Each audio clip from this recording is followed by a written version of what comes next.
بسم اللہ الرحمن الرحیم الحمد للہ رب العالمین والصلاة والسلام علی سید الانبیاء والمرسلین۔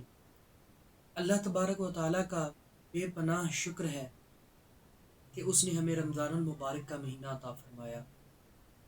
نبی کریم صلی اللہ علیہ وآلہ وسلم نے ارشاد فرمایا کہ رمضان کا پہلا عشرہ رحمت ہے۔ تو ذرا سوچئے کہ جب عام دنوں میں اللہ تبارک و تعالیٰ کی رحمت ہر چیز کو گھیرے ہوئے ہے تو رمضان المبارک میں اس کی رحمت کا عالم کیا ہوگا، کیونکہ یہ تو مہینہ ہی رحمت کا ہے۔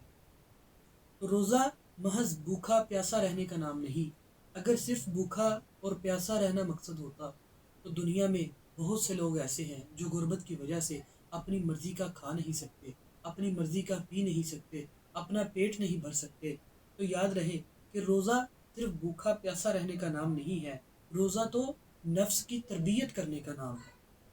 جب بندہ اللہ کی رضا کے لیے تمام حلال چیزوں سے پرہیز کرتا ہے، چھوڑ دیتا ہے، تو پھر رب تعالیٰ کا ایسا فضل اس پر آتا ہے کہ وہ حرام چیزوں کو چھوڑنے کی بھی طاقت حاصل کر لیتا ہے۔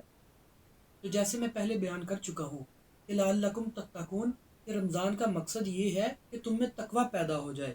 تو پھر جب انسان کے اندر تقوی پیدا ہو جاتا ہے تو پھر وہ اپنی زبان کے اوپر قابو کر لیتا ہے، اپنے دل کو صاف کر لیتا ہے، اپنی نظروں کو پاک کر لیتا ہے، اپنی نظروں کو اپنے قابو میں رکھ لیتا ہے۔ اگر روزہ رکھنے کے باوجود ہماری زبان سے کسی کو تکلیف ہو رہی ہے تو یاد رہے کہ ہم رمضان کی رحمتوں سے محروم رہ جائیں گے۔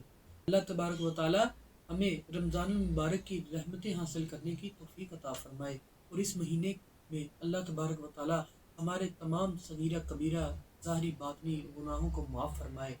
یاد رکھیں کہ رمضان ہمیں بدلنے آیا ہے۔